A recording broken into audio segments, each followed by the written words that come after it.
veil, wipe away tears, remove all sorrow and all fears, for beyond the veil all is right, all is whole. Grant me this sight. Who could know? All right. I want to hear from you guys.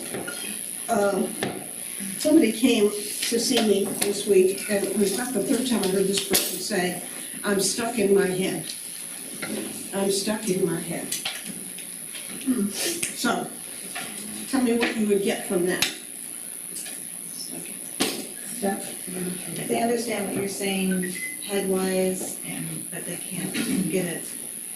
They don't know if it's really, can make it work. They can't get it in their In their heart. In their heart. Okay. So, everybody agree that's pretty much what that person was saying? Okay. So, what would be your approach to that? Yes, of course. You're stuck in your head? Well, I mean, it's just been something that, thoughts, limitations, stuff like that. I think what's really helped me is to say that it can be there, but you stay as the witness of whatever's going on, because thoughts are gonna come and go, and as much as you can say, I'm not gonna think this thought, or I don't want this Okay, thought that's to the be second there. part of this meeting. I- You always know what I'm gonna say before I say it. It really is more what they said first. It's not stuck with a lot of thoughts coming, random thoughts that you can't clear, or you're having to constantly clear. I'll get to that in a minute. It really is, I hear all these truths, and I've got them in my head, but I don't know what to do with it, and I don't know. It's not soup yet. It's not good soup yet. No, this person is stuck. Stuck. And been stuck for a long time. Did you raise your hand? No, I did. Because I was like that guy. I think the best advice to give this guy, and we talked about this too, he helps me out a lot, is you find a place where there's no distractions, you do your prayer, and then you don't try to think of anything, you just let it come. And again, for me, it's just nature, and you just try to just not think about this, that, and the other. You just try to just gaze at God's beauty and wonder, and just let it take place. Continue. Yes. I've dealt with it a lot. It's just, I think a lot of times, at least for me, it's about, I want to figure it out mentally, so it's a control thing. If you think you understand something, then you're looking for security in your own thoughts and ideas, vice relying totally on God for understanding. It's a submission thing to me. Like for me it was. It's humility. Yes, you have to humble yourself. Because I just wanted to figure it out something like, okay, this is it. Yeah, that makes sense. Check. So then whenever something happened, I was like, oh yeah, I know how this works. Vice every time, like you said, I was laughing about this the other day. You made me where I'm totally dependent on you every time something comes up. Because I can't figure it out. Every time I have to come to you, no matter what it is. Even if it happened yesterday. But don't you want to? I mean, because then No. when you get the answer, it's the right answer. It is, but you have to get to that point. You have to get to that. That's fine. You have to get. I just remember It took me. when I first started, if you could see the Bible that I started with, somebody gave me. And it's just filled with question marks next to the scriptures. Question marks, question marks. What does this mean? What does that mean? What does this mean? What does that mean? It never occurred to me that I could figure that out. It was just going on. And then when I figured it out, I put an X through the question mark and I put the date. That's it. And once you start getting a little bit, then you realize. Once I got it, once it came to you. Yeah. But, well, what made me, you always rely on the Holy Spirit when somebody starts talking to you. At least you try. you do your best to try. Yeah. And, it was really odd. What came to me was, if your eye was single, your whole body would be full of light. And you're looking in different directions. And it turned out to be exactly what was going on with this person. Two things. That was the first one. This person watches televangelists and a lot of the old religious stuff that she one time completely bailed away from, and she's run back to it now. And it's fear and condemnation that has made her run back to it. She's afraid, that if she doesn't run back to it, then she'll be condemned for branching out on her own and trusting. Do you understand this? Sure. And so she's into this, and now she's into this. And so you've got a ministry of condemnation and unworthiness and need to, suffer. And then you've got over here, you're the light of the world, and you're the, and there's only one sun and you're it.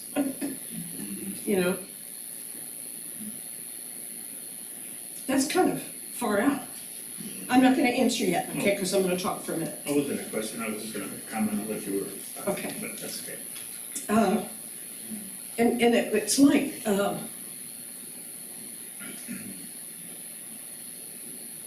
you can see the confusion in here, and you can see that she's actually afraid to let this sink in. She's actually blocking it herself. Why? Fear of offending God, because the particular religion that she's gone back to is terrified of offending God, and tells you offend him all the time anyway. So she's, blocking it. The second thing that I said was, she said, and I always take offense to this, and I don't need to, I don't take personal offense, but I pray and pray and pray, but I don't get an answer. Of course, my only response is, then God's dead. Let's just burn our Bibles and go on home. I mean, don't tell me you pray and you don't get an answer, because that's not true. Because that's not true about anybody, anytime on the planet. You may not be open to get an answer, you may not be listening, you may be fighting the answer, but that is absolutely not true. You will hear a word behind you saying, this is it. You ask me and I'll answer. I mean, what kind of a creep God would that be? I mean, what is that? And it doesn't exist. There's no God that exists like that. So what I always say to them is, you're not praying, you're hoping. You're crossing your fingers and wishing. She said, that's exactly what I'm doing. That's exactly it. I said, don't ever say, I prayed and I didn't get an answer. If you're not getting an answer, you're not praying. Yeah. And that's just plain, that's it. Or maybe you don't like what you're hearing or something, but you're gonna get an answer.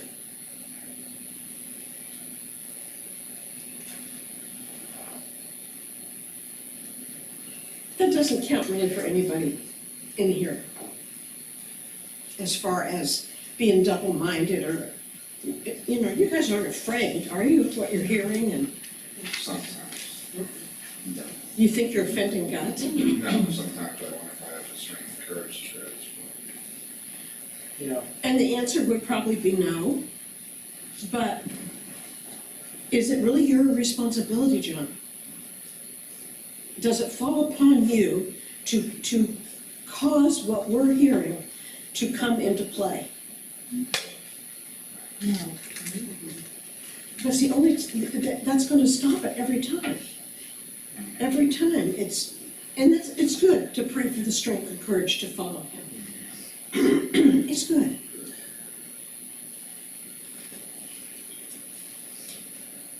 But you got to know that it's all by grace. You've got to know it's the activity of the Spirit. Act 2, the Old Testament, the Old Covenant is, you have to do it. And you're going to fail, and when you do, I'm going to make sure that you suffer the consequences. First of all, there's no God that ever existed like that. But that's how man created that. image of God based on their lack of knowledge and their fear. They looked at what they saw, what appeared, and they created a God that fit into that. It's no different than now. We have a tornado, it must be the act of God. You see, this person died, it must be God's will. And so you end up creating a God based on what you're seeing, as opposed to looking at what you're seeing and saying, that doesn't line up with the nature of God. I challenge that. I challenge that right to exist. Now I want to know what I can do to eliminate that, so that the truth of God can appear in that space. It's two different approaches. Yes? Yes. One is choosing to be the king and the priest. The other is choosing to be a mortal victim and just roll over. You know, I can't roll over, I can't roll over. If I could roll over when I was in adult medicine, but when I got into pediatrics, you can forget rolling over. You know, I felt like I had to put my brass knuckles on and get out there and fight for them. You know, I couldn't stand it. I couldn't stand it. So when it came, when it appeared, this is not right. You need to challenge this. By the power of the Spirit of God, by the truth, you need to challenge this. I was happy to challenge it. I was already, you know, going nuts. I remember one time I was driving across, what is that highway that goes across Lake Erie? From Case Western Reserve out to where I lived, I always drove that highway that goes across Lake Erie. Is it 80? I was driving along and I just, all of a sudden, I pulled off the road, got out of my car and started screaming like a maniac. What's wrong with you? What's wrong with you? How can you, what's wrong with you? I just went nuts.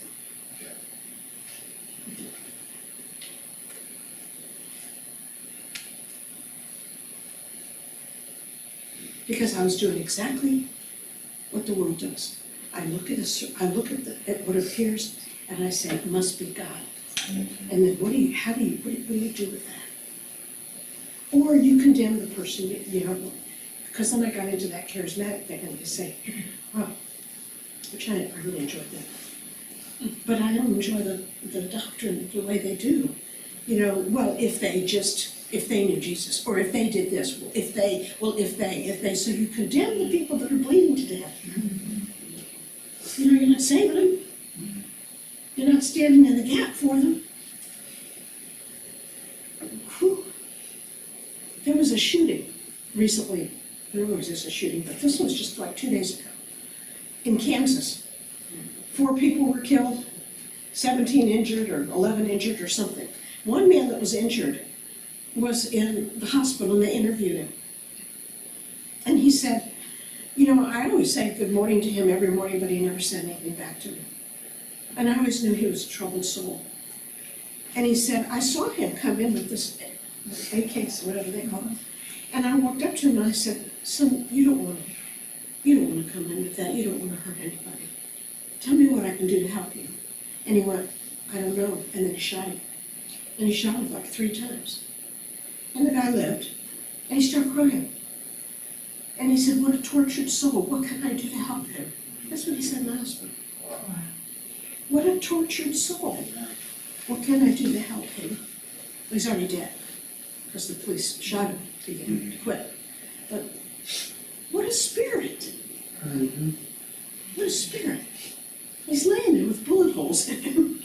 Just got back out of surgery.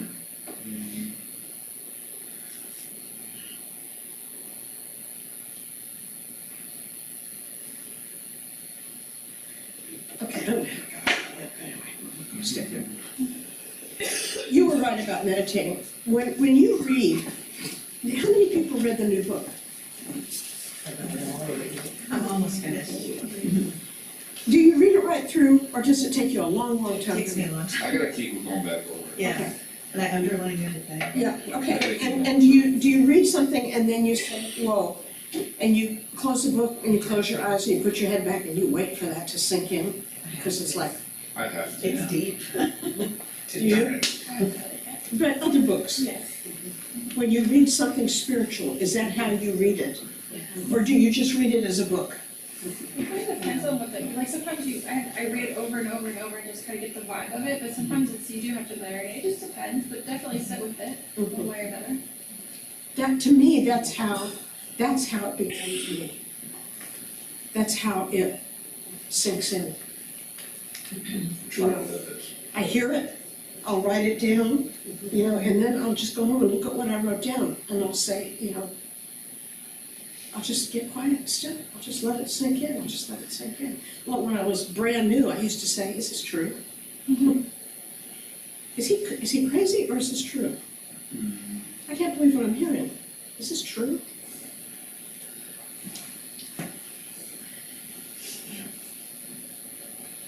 Always prayerfully listen, prayerfully read, prayerfully.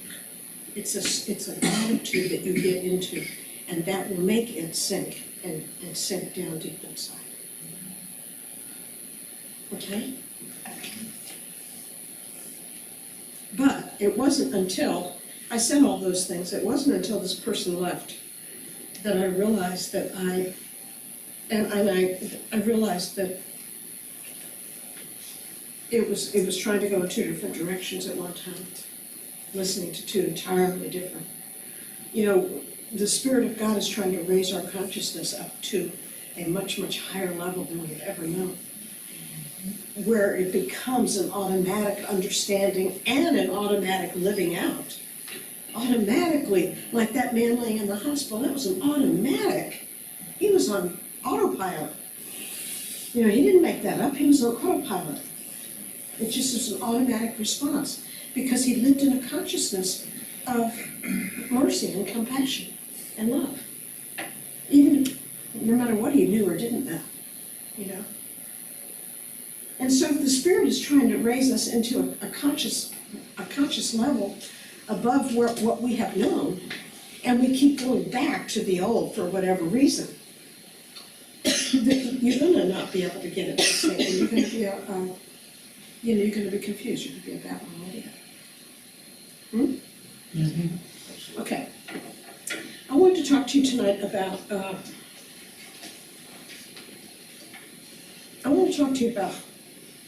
The seriousness of judgment.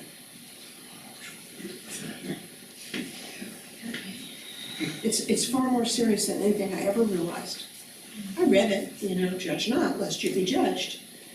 And it really never sunk in. It really sunk in. I always had my opinion about something. I did. I always had my opinion about something, and just casually, we'd walk along and, say something about something.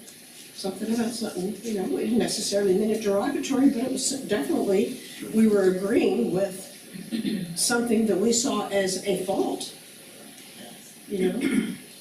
Oh, yeah. Don't expect anything else because she's wacko. I mean, we could say anything, we would say anything, We just, whatever came out of our mouth.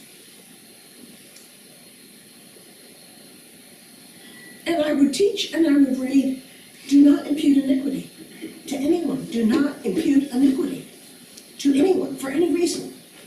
It's a covering, it's a covering, it's a covering, it's a covering. It is not them. How can you, remember last week we said that Mary went to the tomb and she asked the gardener, where was he? And it wasn't until the gardener spoke that she realized the gardener was Jesus.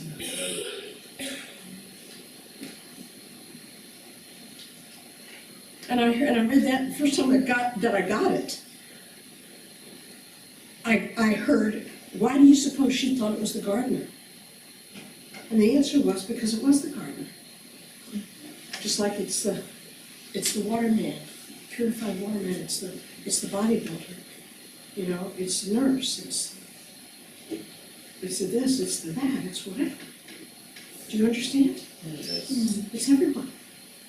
It's everyone. So when you are judging, you're imputing iniquity to the only begotten Son, to Jesus Christ, the only Son there is, the only manifestation of the fullness of God.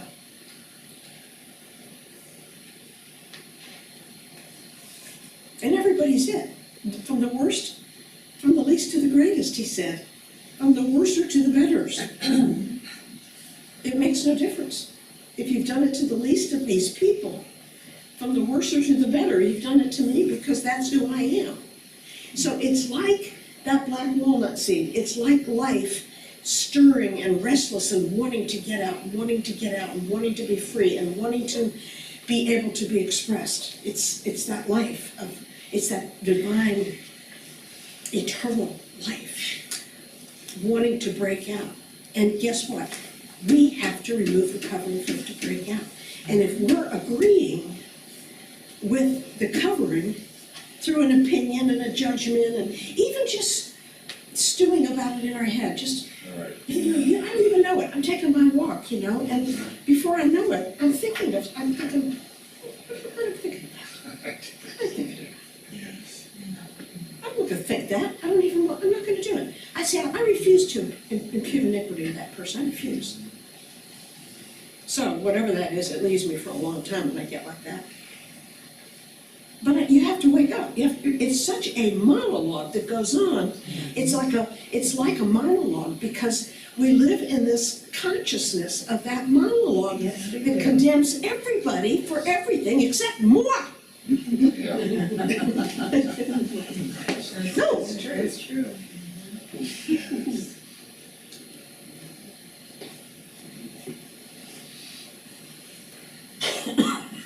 So I want to tell you what we have this teaching of king and priest, and first the king, because you can't remove a covering while you're busy imputing iniquity to the person. Do you know what I mean? You're very busy with all your judgments and opinions and all your thoughts, and boy, my God, I'm not like that, man. I'm sure glad I'm not like that. If you're not Catholic, you didn't get that. I have sinned, I have grievously. Oh, that's not the good stuff.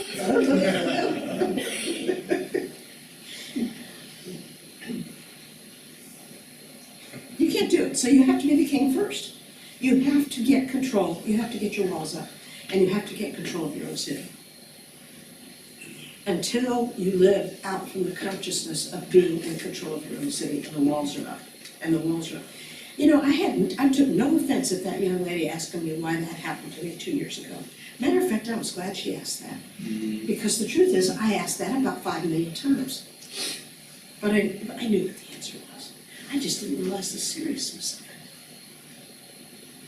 I didn't realize that these things that were so offensive and oppressive and horrible to me were there for me to heal. I was busy reacting to them. I was busy infuriated at it. I was busy being betrayed and being dumped on or being whatever I was busy being.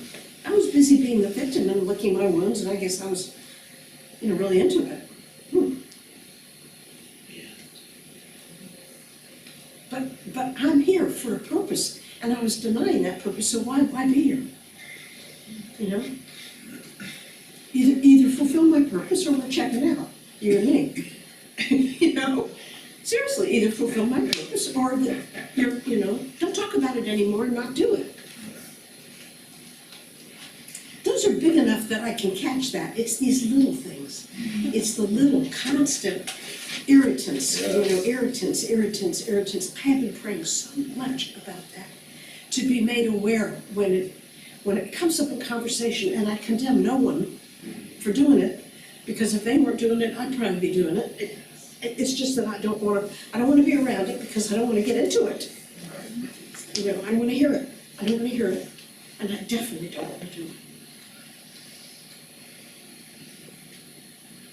Melissa told me this week, you self-righteous then, because I said, I don't want to get into that. well, aren't you the self-righteous one? I said, crap, I can't win for losing. I'm trying so hard. Yeah, I don't want to be self-righteous. But I don't want to be this way. So I was walking around the circle, and I was feeling the barometer of when I'm doing well is my energy. Since this incident, either I have, when I say zero energy, I have never in my life experienced this. Never have I ever experienced this in my life. When it's gone, it's gone. I think about laying down on the asphalt. I'm not kidding. And there were times that I did, didn't I? I'd just say, I have to lay down right now, I have to lay down right now, right now, I have to lay down. Because I couldn't stand up anymore. I mean, you can't even imagine how hideous this thing has been. Everything's bad but that. And so the barometer of when the Spirit is really flowing and there's nothing hindering it is I'm just chucking along, doing all my chores, doing all my this, and not feeling up and down the hill, walking my mile, walking another mile, up and down the hill. I feel great. Well, I was feeling really good, and I got around to about where people drive in, and I thought, I gotta lay down on this asphalt. I have to lay down right now, I don't have any more energy, it's gone, it just left, it's gone. And I heard, what were you just thinking? And I don't even remember what it was, but it was something, I was stewing about something. Just stewing about something that had been, who knows what it was? It was like nuts. I think it was my next door neighbor, who's been complaining about Tubby. And I got into stewing about her. Is that worth it? Is that what you're saying, that that's what it took your energy away? What you're saying is, I believe that. I was stewing about it and my energy left. And I said, I am not, this is not worth it. It's not worth it.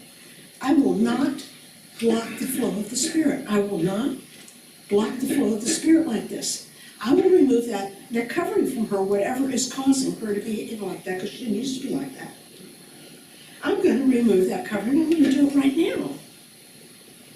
And I'm not going to listen to this. And I will tell you, it was instantaneous.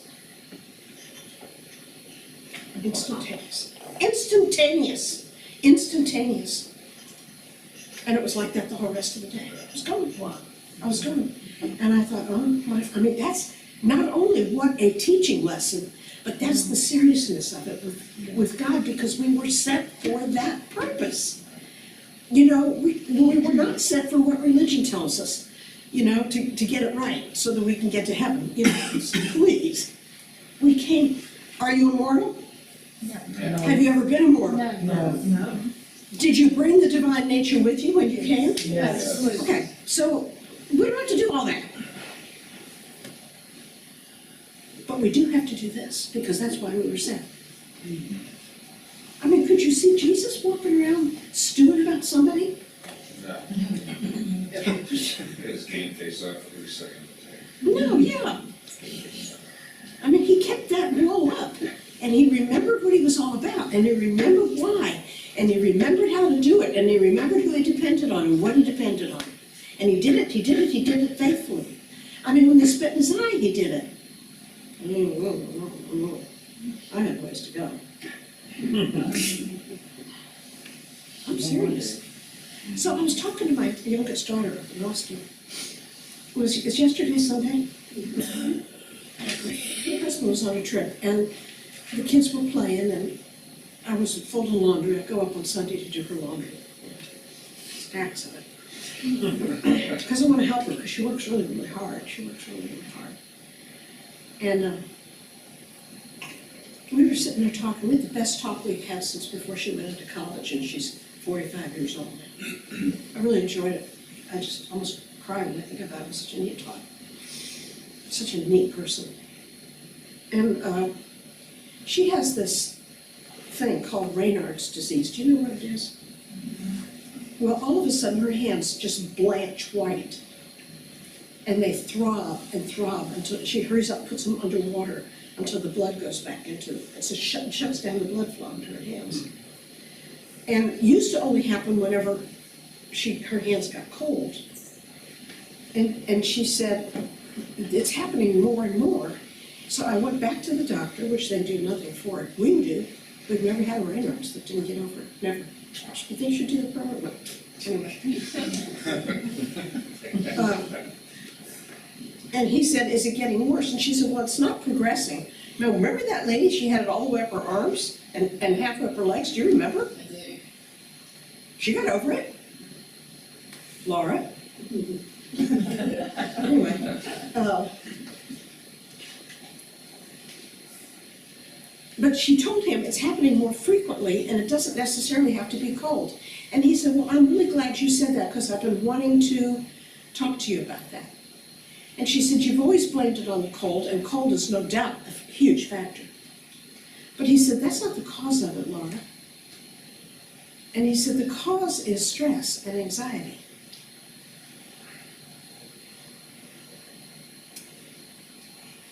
I'm so glad she heard that. And I said, oh, I am so glad he said that to you. And she said, well, I got in the car and I prayed. And my hands were as white and they were throbbing. It hurt so bad, I couldn't wait to get home, put them under water. And I prayed. And I said, just worrying about money or worrying about anything, is that what's doing this? Because I can stop that. If I know I'm doing it, I can stop that. And then she said, she thought, no, I know what I was just thinking. She was stewing about a client. And she said, I cannot stew about that client. I can pray for that person. I can do that. And she said, Mom, when I looked down, my hand turned pink. Wow. Immediately, instantly. And she said, it was so instant. So I told her about what happened to me. And I said, I don't think that we have, for all of our talk and understanding, that our body is a reflection of our thoughts and our mind and what we accept in our mind. Our body is just a reflection of it, period. Amen. That's the end of it. And it's not to condemn anybody, it's to teach us so that we can correct it.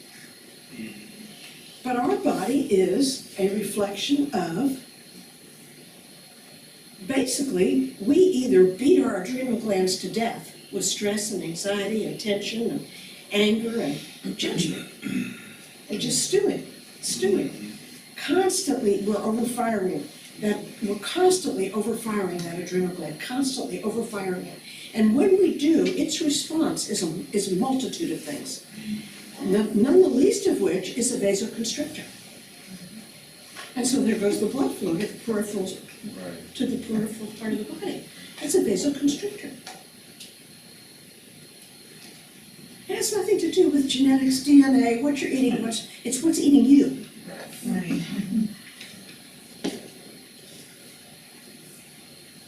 You know, you get all hung up on eating good, you know. And I like to eat good because I like it better now than I like it better now. I mean, at first it was like, this is a chore. I don't really want to make this choice, this is a chore. But it's not a chore anymore. It's what I like. And so that's the Holy Spirit making the change without me having to, pull me to the altar like a bull, crane, trying to get me up there.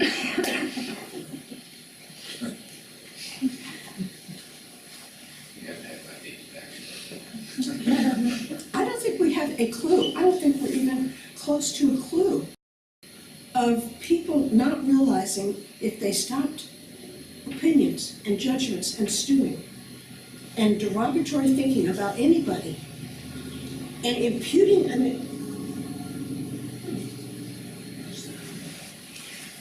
I don't know.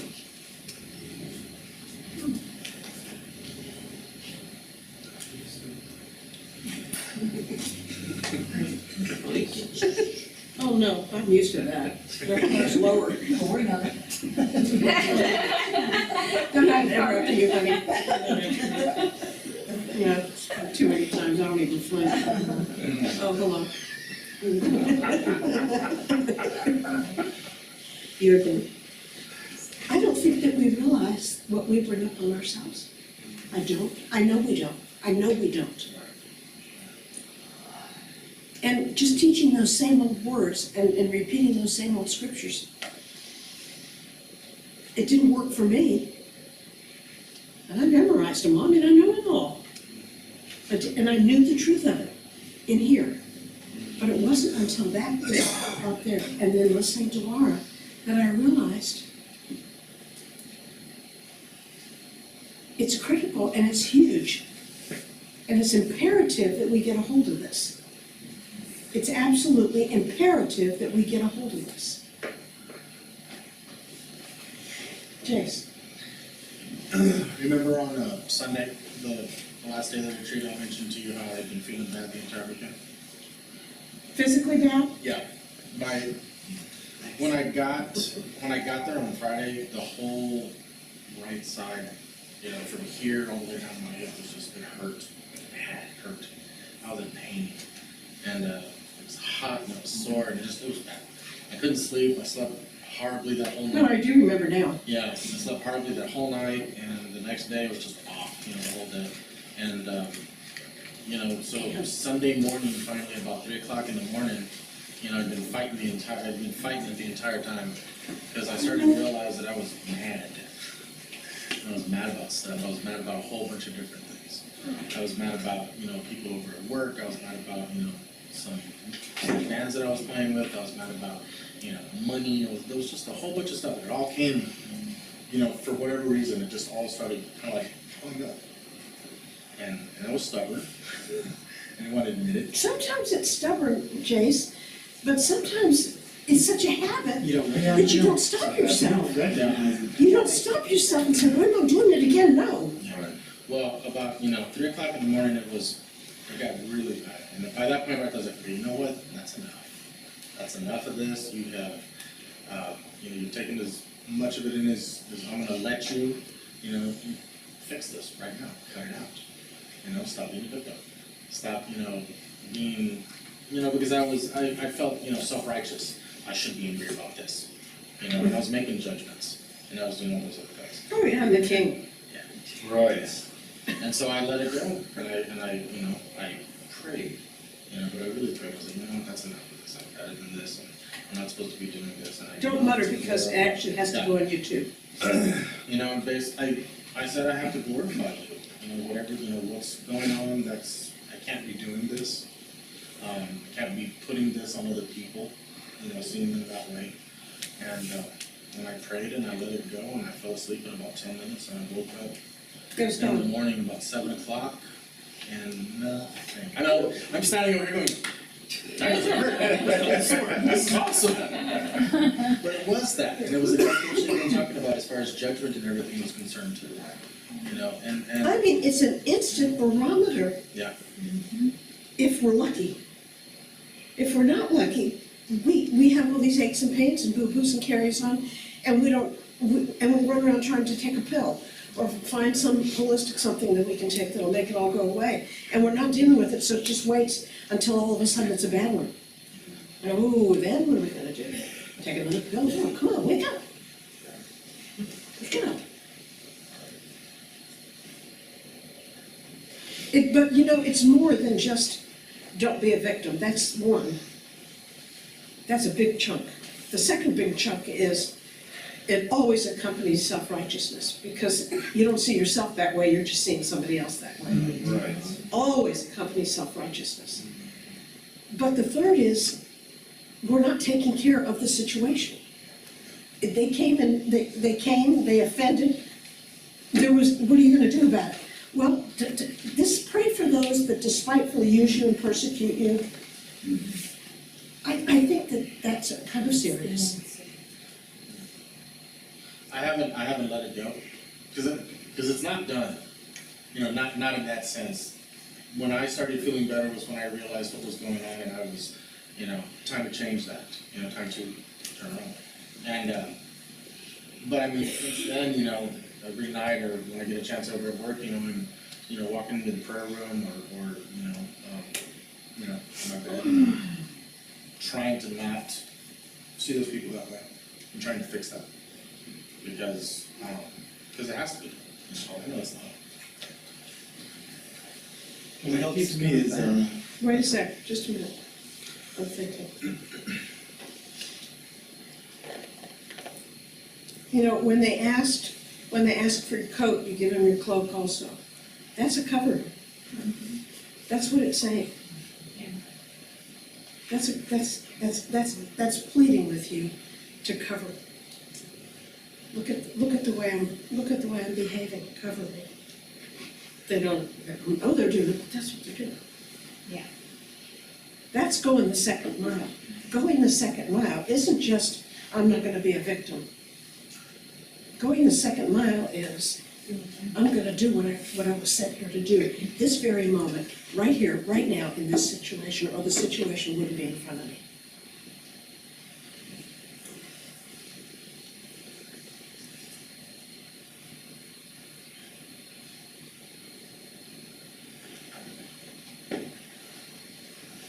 Blessing them, because the rain falls on the just and the unjust alike.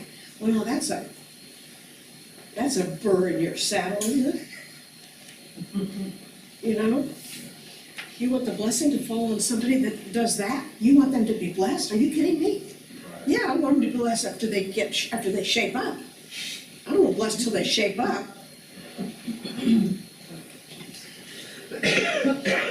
can remember us arguing about that. We used to have the Tuesday afternoon meetings, Mm-hmm. and I was talking about. And I remember something arguing like- with you. Yeah, you're like, it doesn't matter. I'm like, but they offended me, and why should they get? Are you playing Sudoku? No, I had a scripture that I go to that reminds me of this. It's 2 Corinthians 5:16. What? 2 Corinthians 5:16. I know what it is. So whenever I'm doing that, Read it out loud for them. So then from now on, we acknowledge no one from an outward human point of view, even though we have known Christ from such a human point of view. Now we do not know him in that way any longer. So it's also another person is according to the flesh, so don't see anyone according to this What? mortal. Talk slower, Ben. The King James talks about you don't see him after the flesh and human point of view. You see him as a Christ, you know. Henceforth we know no man after the flesh, but all men is Exactly. Jesus Christ.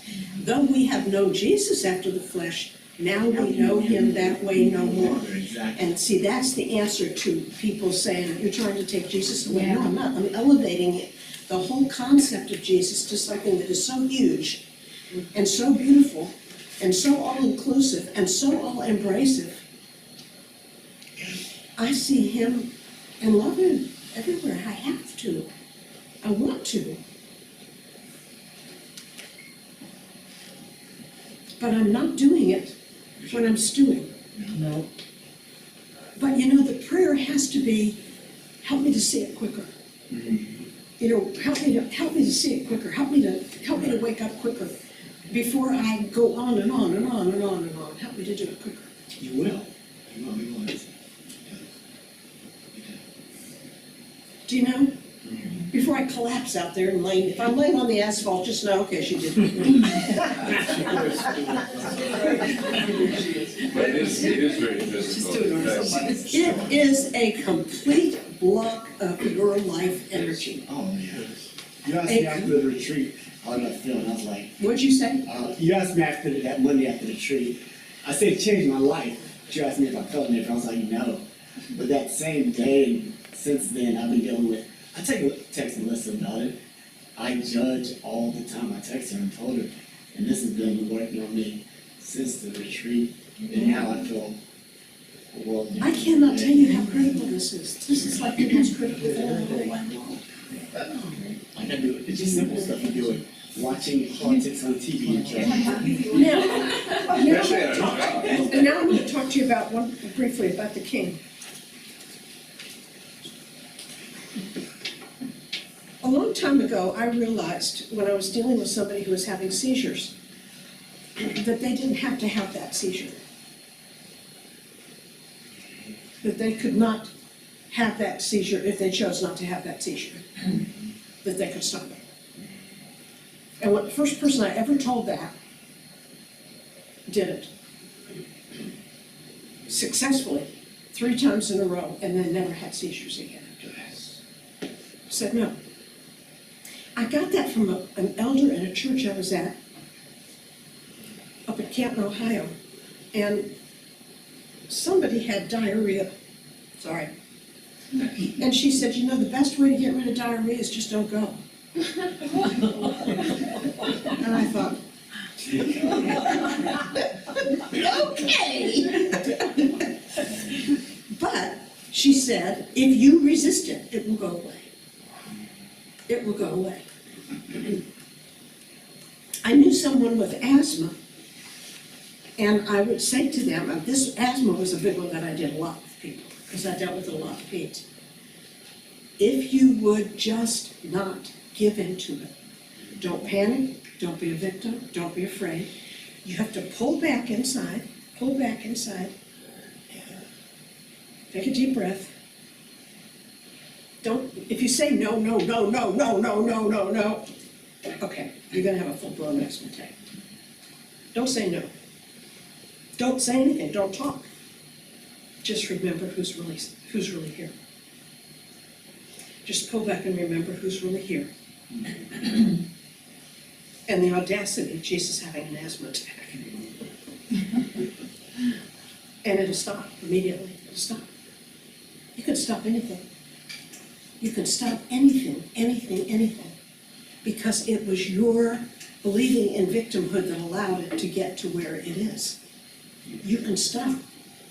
You pull back and you remember who I am and why I'm here.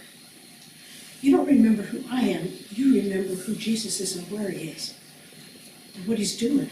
And this is it. This is it. And I can feel that presence as me.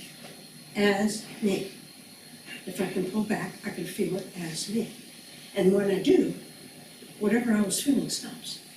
So Melissa and I were driving along, and all of a sudden, it's been years since this has happened. I got a knuckle that just blew up with arthritis. It blew, didn't it melt? It was huge. She reached over and she grabbed me and she said, oh, she said, I've never seen that. I've seen the results of it having happened before, but I've never seen that. Oh, she said, God, does it hurt? Well, it did. It felt like a hot poker, like a hot searing poker. It hurt so bad. God, that thing hurt. And I grabbed hold of it, and I got real still and quiet, and I remembered to feel the presence of who this really is. Who this really is. Just feel that presence of who it really is. Took my hand off and it was normal. Wow. There was no pain, there was no swelling, and hasn't been back since. There's nothing. It's nothing. So I did it. My shoulder started hurting again, same joint thing. I did it, it stopped hurting. Instantly. Just instantly. We're going to have to be the king before we can proceed with the kind of consciousness that it takes to know that I can remove a covering and see Jesus appear. I can remove the covering and call forth the strength and presence of Jesus right here, right now. And it has to do what it's doing. It has to do it. It has to do it. It will and it has to. But I know that. But if you doubt it and you don't know it, I'm not sure. It probably still will. Because of the strength of your word. It probably still will. But it says that we should have a consciousness void of offense, both toward God and man. And that is what makes you have that strong certainty consciousness, where you're not even doubting. You're not wondering, you're not doubting. Because it takes concentration. It takes living deliberately and not just randomly. Not just, randomly reacting to whatever comes along, but being deliberate about who you are and what you're all about. Do you understand? Yes. Something that was laid on my heart today was, it's that, exactly what you're talking about. Transitioning where I am now, I think he's able to he will. I think a lot of us believe God is able to do all these things. It's not the power of he will. If you're in this world, he will do these things. You can do this thing. That's what I'm Oh, I got it. He's able to, he will. That's the word Oh, I got it. today. And you have to let it sink in and work on it. It's to he's able is my own belief. I'm trying to get to he will, and through me he will. So it's a transition. It's helping. That transfers, I mean. What? I am faithful. I am faithful. That's what transfers, I am faithful. When you hear him say, I am faithful. But I want you to know the I am is, Yeah, it's here. it's coming out here, yes. It's not you. But when you get into the presence of it right here, you kind of fade on away. The you just kind of fades on away, and that becomes what's here. It's as you, but it's not you. It's as you, just like it was as that garden. That's where we have to come to. We have to come where we're living out from the inside out. We're living from the inside out. We're not looking for Jesus out here, or God, or any help out here. We're not doing that. We're not praying out here. We're not reaching out. We're not reaching out to gain something out here. We're actually reaching in And living out. and letting it come out. It is all the difference in the world, night and day, night and day. That's an experience that sort of aligns with what Antonia went through, and it was at the retreat. I went to sleep tired, but I had been praying. Wait a minute, I'm sorry. At the retreat, I was very tired, and I had been praying. It was after Saturday night. You were tired? I was tired, but Is I that was what you still just said? staying up late Yes. praying. Go ahead. Relax and you'll hear it. What happened is, before I went to sleep, I asked that my thoughts be protected through my sleep. I'm sorry. And I literally I lost you. woke up. I lost you. Just relax. I was digesting you telling me to relax too.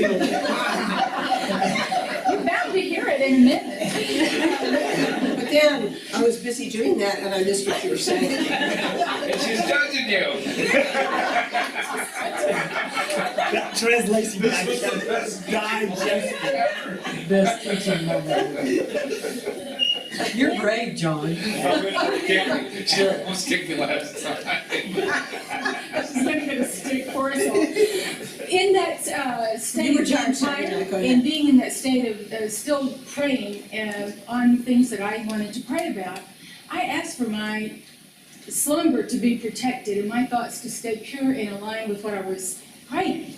And I literally woke up because I had a moment of hearing, get out of here, leave her alone, get out of here, what are you doing here? And I looked in my sleep and it was Christ cloaked in protecting my thoughts. And I had some wonderful things happen throughout this week. And I started doing that at night. You know, you are asleep and you can go to sleep when you're tired, you can watch the news and you'll get something that you don't need in your head. But I've started, and it works. I asked, protect my thoughts so that my heart stays soft and pure. And wow, it woke me up. It was thrilling to be brought out of slumber and know that I was protected, sleeping with my thoughts while I was away. Just remember that you're not being protected out here, you are. I don't want you to think that way anymore. Your protection is who this really is. Yeah, it was the face of Christ, you know, helping me work through something. Because I can't tell you the difference in your ability to heal people, your ability to fulfill, finally.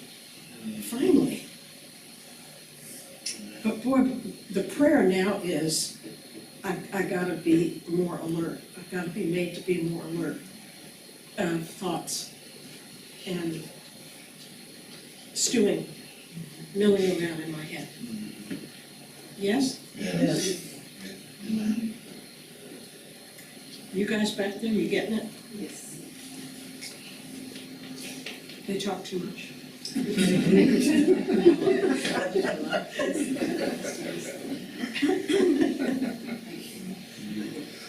Okay.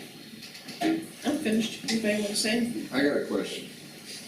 So at the end of the retreat, I can't imagine the meditation I went through on those 2 days. I know why you were exhausted, because you were in the zone. when I went back home, I was exhausted. I slept good. I slept good with my roommate, Antonio. Why was I exhausted? I didn't physically do anything. Was anybody else tired besides me? Was everybody I just? was Maybe not being concentrating. last year. No, last year we were sleeping. we were there, but we were gone. Not this year. Not this year. It was different. But I think you just like, there's parts of you that you're not even aware of that's taking in information. I think it's trying to absorb, concentrating so hard, listening for, that's a lot of hours of listening. And trying to take in and concentrate and process. And I think it's a mental exhaustion. Or you're just on it.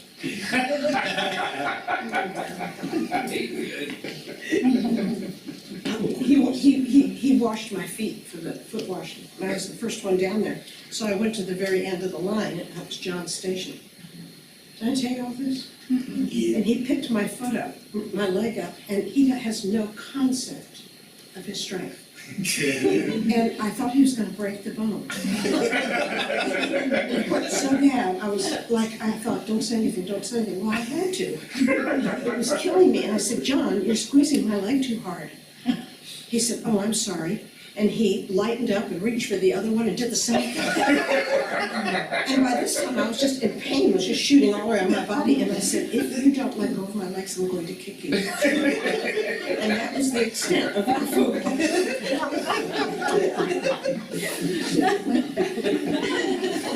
That was it. Very sacred. Was that beautiful?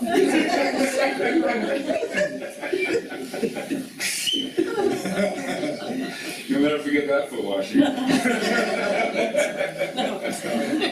You did get serious, though. You were so serious about it. God bless you. You were so serious. The next one after you. What? Every now he's afraid to touch me. Did he do you next? Demas, what were you gonna say? Well, the thing that has helped me lately is the thought that's come about saying to myself that he doesn't want to live in me, he wants to live through me.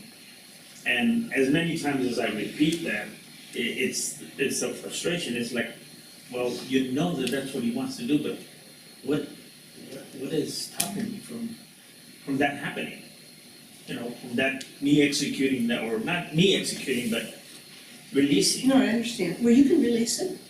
You can release him to live out from you. I do. I release the Spirit all the time. I got that from Revelation. It's only been in the last 2 years that this has been so enormous inside of me. I knew it, we sang it, and said it, and read it, and wrote it, but reading that revelation over and over and over and over, not with the intention again of understanding it, because there's no such thing. I think in time, more and more understanding comes, but it was written by the Spirit for the spiritual understanding and not by my mind. But that really woke me up to this, that this whole thing that I'm reading is what's going on inside. This removing of the seals, getting rid of all the old human coverings and letting this thing come forth and letting it be expressed.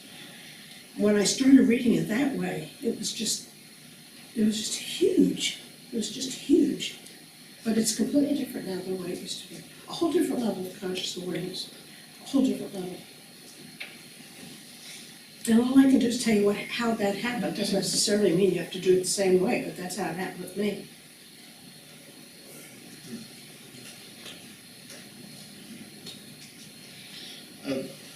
A long time ago, when I first started coming over here, I was talking with my mom, and I was, freaking out. And she had told me, you need to surround yourself with God. And so I started writing stuff down and putting things on my wall, because I didn't understand what she meant. So I took it really literally. No, that's okay. I mean, I did the same thing for a long time. I do that now. Okay. And I've done it through all the years, so I write stuff on my mirror. There's things that I write on my wall and that I put on paper and I tack it to the wall. It changes and things like that.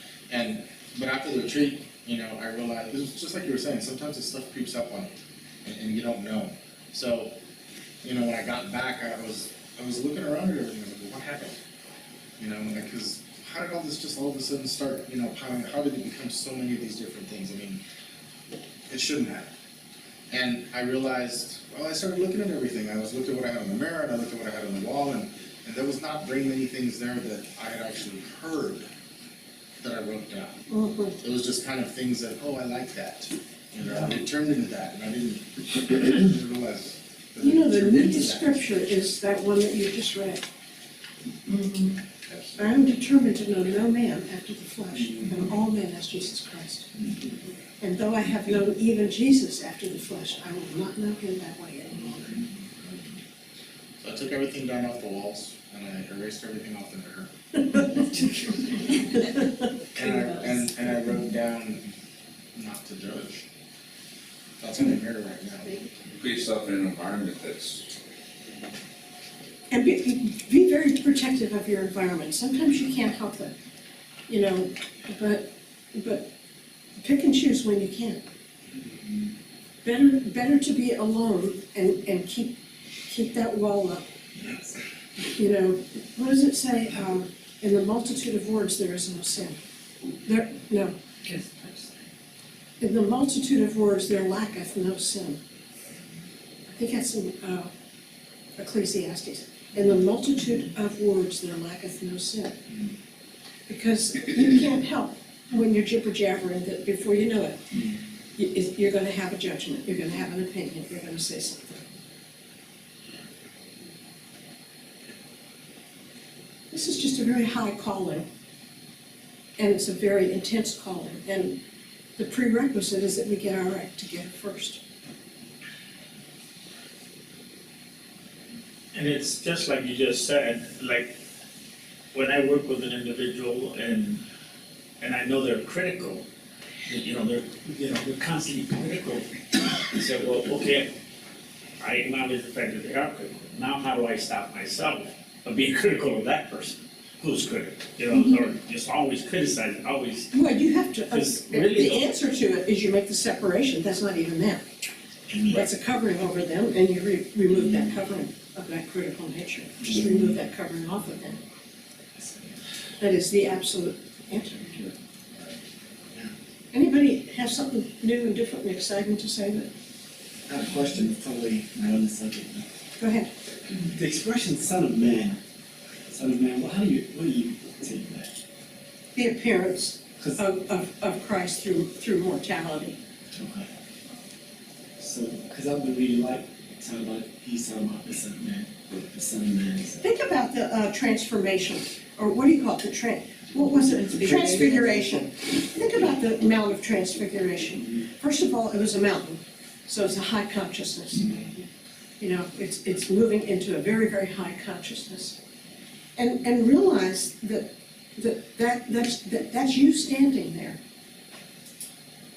But it really isn't, because by the time you get to that high consciousness, there is only one sun. That helps. That helps to think about that and realize that. The intensity and brilliance of that light that was realized at that moment is exactly what you are. That's why he did that. Why else would he do that? He didn't do that to show who he was. Everybody knew who he was. He did it for us. You know, I'm climbing this high consciousness as a mortal, and in 5 seconds I'm going to be up here, and you're going to see who you really are. And all that mortal is going to be not present at that time. It's not going to be present at that time. Because it's just a level of consciousness. That's just a covering of belief. It's a level of consciousness we were set to clear and to absorb by the knowledge of what really is.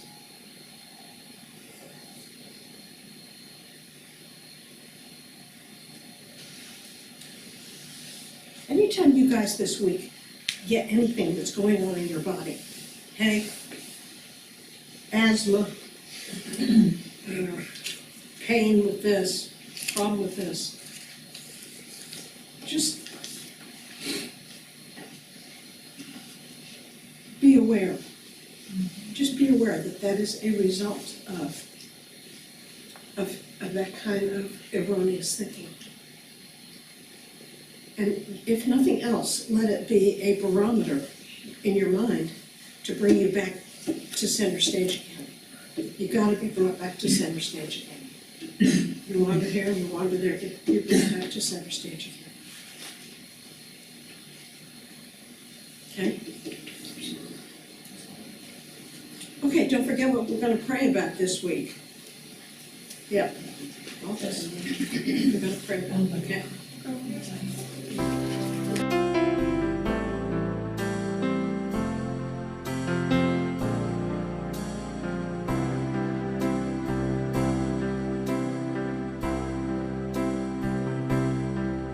I felt alone and walked with sadness so severe.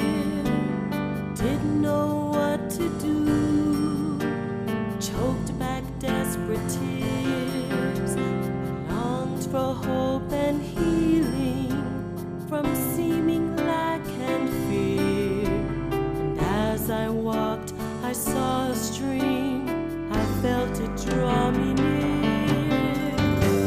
Everything will live where the river flows. Everything will live where the water goes. Where the river touches, everything is healed. The river of life, God's love to me is now revealed.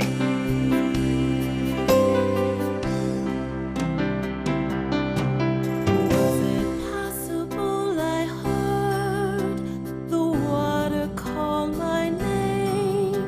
I stepped into its coolness and something seemed to change.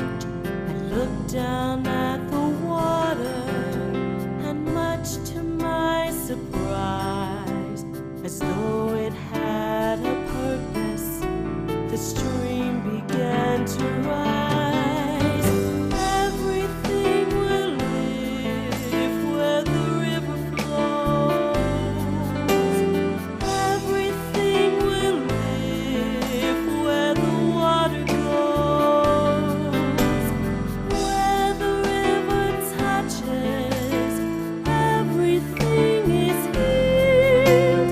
The river of life, God's love to me is now revealed.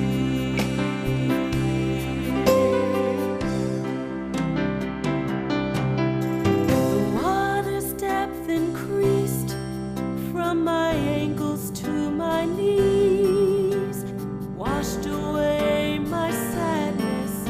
I felt it loving me. Could it be, I questioned, but it couldn't be denied. Something good was happening. I knew it deep inside. Everything will live where the river flows, and everything will live where the water goes. Where the river touches, everything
loving embrace of the mighty river's flow.